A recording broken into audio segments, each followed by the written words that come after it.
MP ఎన్నికలు రావడంతోనే కేసీఆర్ కు రైతులు గుర్తుకొచ్చారన్నారు సీఎం రేవంత్ రెడ్డి. అధికారంలో ఉన్న 10 ఏళ్లు రైతులు గుర్తుకు రాలేదా అని ప్రశ్నించారు. కేసీఆర్ అధికారం పోయిందనే ఫ్రస్ట్రేషన్ లో మాట్లాడుతున్నారన్నారు సీఎం రేవంత్ రెడ్డి. రాష్ట్రంలో కాంగ్రెస్ తోనే కరువు వచ్చిందనడానికి సిగ్గుండాలన్నారు. వేల పుస్తకాలు చదివిన కేసీఆర్ కు కరువు ఎప్పుడొచ్చిందో తెలియదా అని ప్రశ్నించారు సీఎం.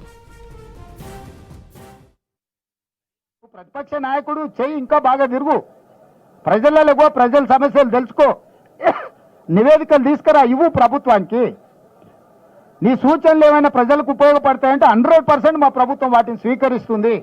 అంతే తప్ప బరితెగించి 100 రోజుల్లోనే ఈ ప్రభుత్వం విఫలం చెందింది, ఈ ప్రభుత్వం కూలాలే, ఈ ప్రభుత్వం కాలాలే, ఈ ప్రభుత్వం పోవాలే, ఏం శాపనార్థాలు చంద్రశేఖరరావు? నువ్వు 10 ఏళ్ళు ఉన్నావు, మేము ఎప్పుడన్నా అట్లా అన్నామా నిన్ను?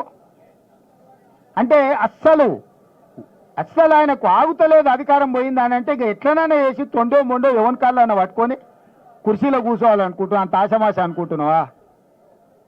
అందుకే విద్యుత్ విషయంలో కానీ, సాగునీరు విషయంలో కానీ, రైతు బంధు విషయంలో కానీ, రైతు బీమా విషయంలో కానీ, గిట్టుబాటు ధర విషయంలో కానీ వరి కోతలు ఇంకా పూర్తి స్థాయిలో కానేలేదు.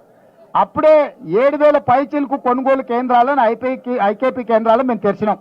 వాళ్ళు అసలు తెరవనే లేదంటున్నారు. నీలాక క్వింటాల్కు 10 కిలోలు కమిషన్లు కొట్టే విధానం ఉండదు మా దగ్గర.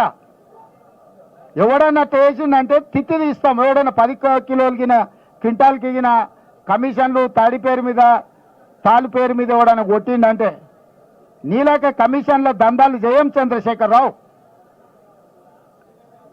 మమ్మల్ని ఢిల్లీ పోయిందంటారు. ఢిల్లీ పోయిన ప్రతిసారి కేంద్ర ప్రభుత్వం నుంచి పెండింగ్ ప్రాజెక్టులను సాధించుకొచ్చినాం. అది స్కైవేలు కావచ్చు, కేంద్ర నిధులు కావచ్చు, డిఫెన్స్ ల్యాండ్స్ కావచ్చు, ప్రతి విషయంలో ఢిల్లీకి వెళ్ళి మా మంత్రులు మేము ఔటర్ రింగ్ రోడ్ RRR కావచ్చు, రీజనల్ రింగ్ రోడ్ విషయంలో కావచ్చు, నిధుల విషయంలో కావచ్చు, మెట్రో రైలు విషయంలో కావచ్చు, మూసీ పరివాహక ప్రాంత అభివృద్ధి విషయంలో కావచ్చు, 10 సంవత్సరాలు నీ పాపాలను ఒకటొకటిగా కడుక్కుంటూ, వాయిదాలు పడ్డ కేంద్ర అనుమతులను తెచ్చుకుంటూ, రాష్ట్రాన్ని ఒక దారిలో పెట్టి సర్దిద్దే ప్రయత్నం చేస్తున్నావు. నువ్వు కూలగొట్టిన సంసారాన్ని నిలబెట్టే ప్రయత్నం చేస్తున్నాము.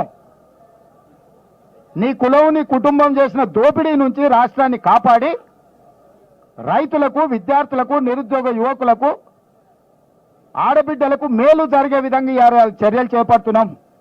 ఇవాళ ఆడబిడ్డలకు స్వేచ్ఛనిచ్చినాం.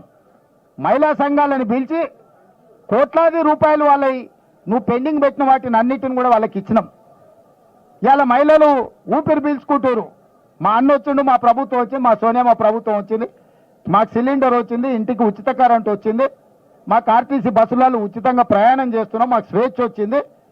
మా మహిళా సంఘాలు అన్నీ కూడా మళ్ళీ ఊపిరి పోసుకున్నాయి. లక్షాధికారులు కాదు, ప్రతి మహిళా సంఘం కోటీశ్వరులను చేస్తామని ప్రభుత్వం ముందుకు వచ్చిందని వాళ్ళ కళ్ళల్లో సంతోషం ఉంది, ఆనందం ఉంది. అది చూసి నీ కళ్ళల్లో నిప్పులు పోసుకుంటున్నావు చంద్రశేఖరరావు. ఆడబిడ్డలు నా కళ్ళల్లో ఆనందాన్ని చూసి నీ కళ్ళల్లో నిప్పులు పోసుకున్నా, నీ కడుపులో మంటలు రేగినా ప్రజలు నీ పట్ల సానుభూతి చూపియారు. ఎందుకంటే నువ్వు అన్ని పాపాలు చేసినావు. పాపాల భైరవుడు అనే పదం కూడా నీకు చిన్నది. అందుకే పిల్లి శాపనార్థాలకు ఉట్టి తెగిపడదు. చంద్రశేఖరరావు పర్యటనను కాంగ్రెస్ పార్టీ కార్యకర్తలు 100 ఎలుకలు తిన్న పిల్లి తీర్థయాత్రలు పోయింది అన్నట్టుగా చూస్తున్నారు. నీ దోపిడీని కప్పిపుచ్చుకోవడానికి ఈ ఎన్నికల్లో నీ ఎంపీ అభ్యర్థులు పారిపోతుంటే దాన్ని అధిగమించడానికి నీకు తెలిసిన తక్కుంటమార విద్యలన్నీ ప్రదర్శిస్తున్నావు. ఇవన్నీ కాలం చెల్లిపోయినాయి. చంద్రశేఖర్ అనేవాడు తెలంగాణ రాష్ట్రంలో రద్దయిపోయిన 1000 రూపాయల నోటు లాంటి వాడు. ఎవడన్నా జేబులో పెట్టుకుంటే జైలుకు పోతాడు. 1000 రూపాయల నోటు. ఇవాళ టీఆర్ఎస్ కూడా గట్లాంటిదే. రద్దయిపోయిన 1000 నోటు. బీఆర్ఎస్, టీఆర్ఎస్, కేసీఆర్, ఆ ప్రభుత్వం ఏందో దాని కాలం అయిపోయింది. ఏదేమైనా ఒక్కటి మాత్రం నేను అభినందించదలుచుకున్నా. ప్రతి వారం నువ్వు బయటికి వెళ్ళాలి, ప్రజలలో తిరగాలి, ప్రతిపక్ష నాయకుడిగా నీ బాధ్యత పోషించు. మా ప్రభుత్వం ప్రతిపక్షాలను గొంతు నొక్కాలని అనుకోదు. ప్రజా సమస్యలు మీరు మా దృష్టికి తీసుకొస్తే సహేతుకమైన వాటిని మా ప్రభుత్వం బేసిజాలకు పోకుండా పరిష్కరిస్తుంది. మీడియా మిత్రులకు కూడా ఏ విధంగా అయితే 2023 డిసెంబర్ 3 నాడు కాంగ్రెస్ పార్టీని గెలిపించి డిసెంబర్ 9 నాడు మా గ్యారెంటీలు అమలు చేయడానికి సహకరించిండ్రో అదేవిధంగా ఇండియా కూటమికి కూడా సహకరించండి. జూన్ 4 తారీఖు నాడు ఫలితాలు, జూన్ 9 తారీఖు నాడు ఢిల్లీ రామ్లీలా మైదానంలో ప్రమాణ స్వీకారానికి మీరందరూ రావాలి.